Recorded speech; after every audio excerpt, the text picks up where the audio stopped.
Okay. ไปเชื่อผู้บ่าวส่วนมากกระทันมาไทยทำนี่เขาบ่ไปเข้าทางที่ดีแม่เฮ้ยลุยเลย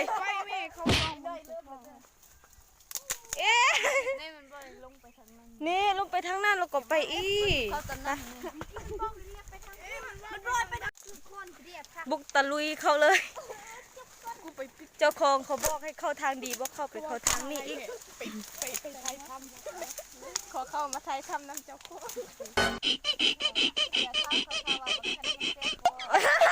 เราเกินไปไทยทำจะไม่ได้สัมผัส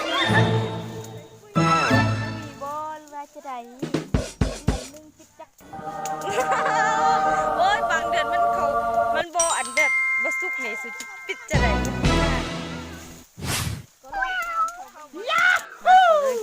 Wow. Okay.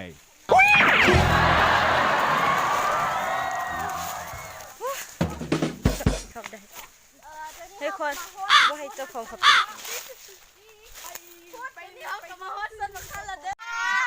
เฮ้ยซอมบงเบาเลย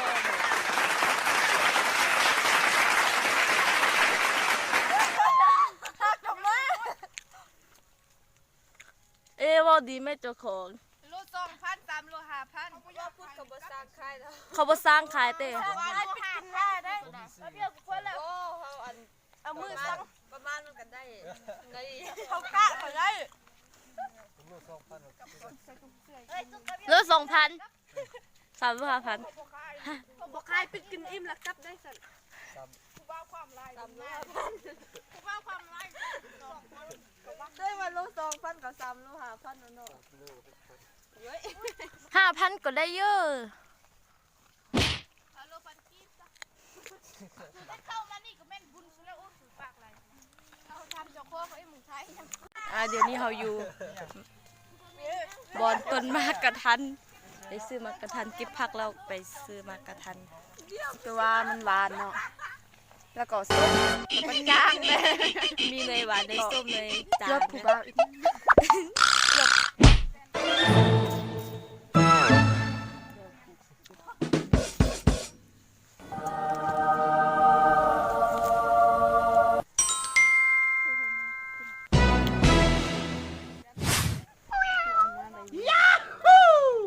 Wow. Okay.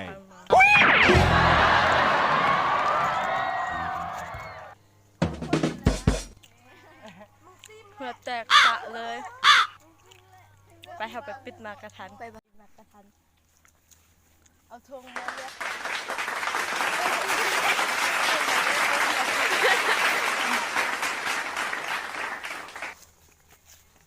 บ่มีผักบ่มี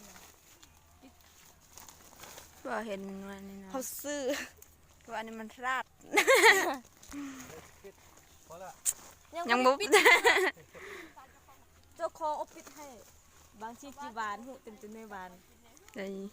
อันนั้นมันตัวยังอยู่ทางนั้นตัวใหญ่ดูไปเลยดูเ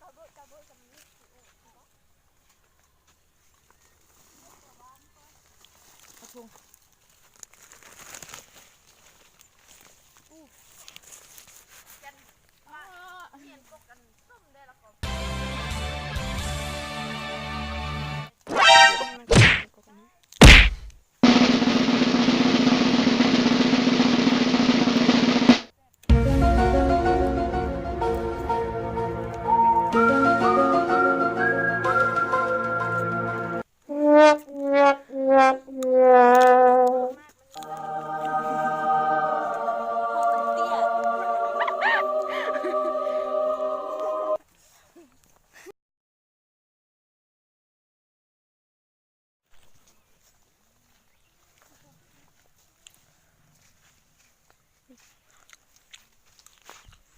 ทักษะสบายดีเลย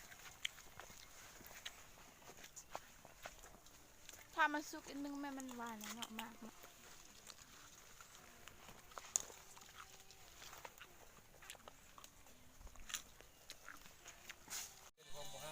เอาเลยเด้อ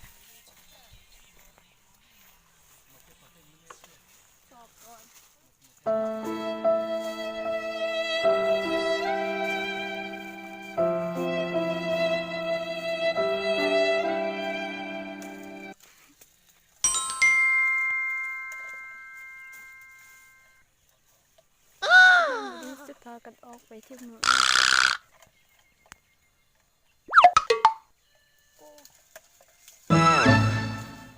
สงสัยสิเปียกัน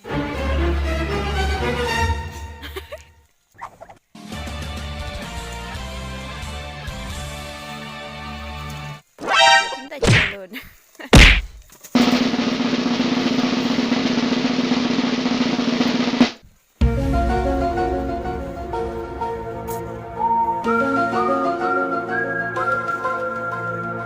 ก็คนมันเตี้ยก็มันสูง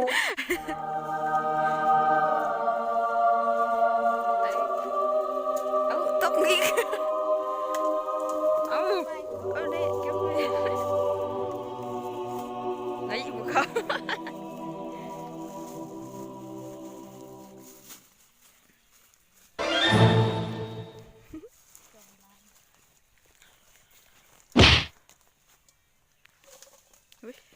ตก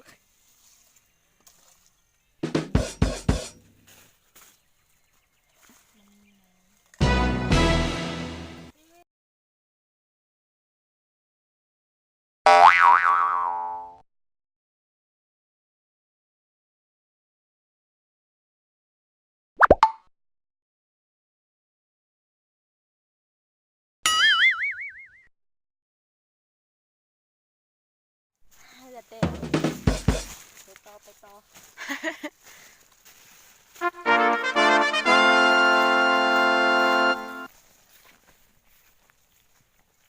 Oh no!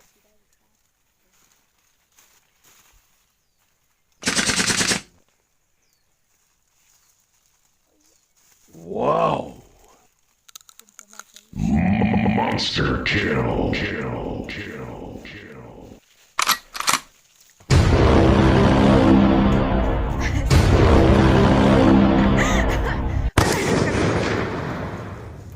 Get over here!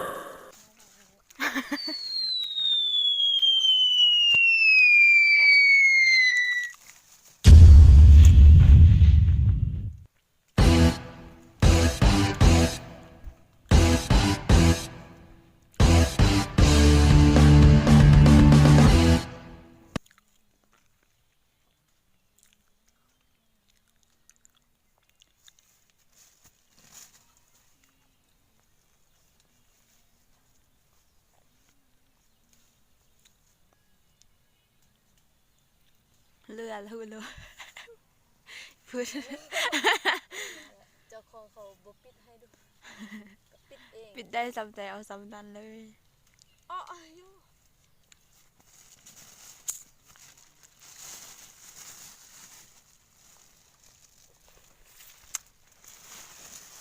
เผื่อแตกขึ้นไปมาปิดไปทางใหญ่เจ้า ไป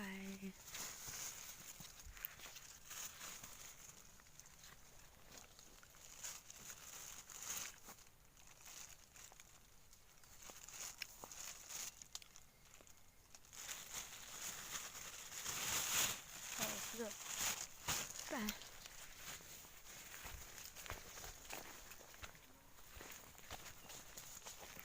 เชือกว่า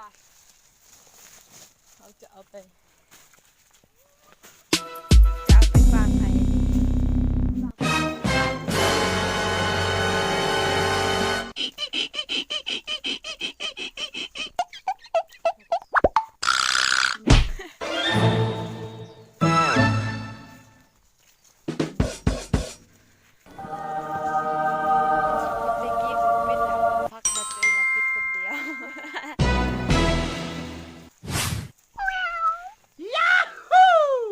Wow.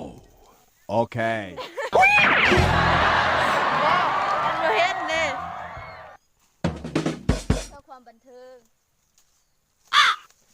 แต่ ดมันฮ้อนเนี่ย แดดมันฮ้อน สีมันบ่งามอีกนึง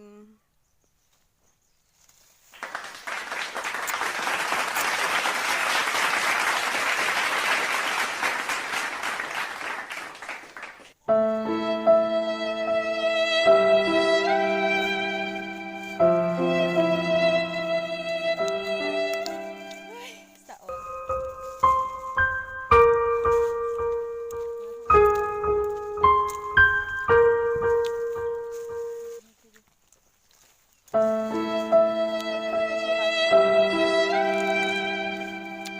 นสวยจังไม่ทันโดดอีก แล้ว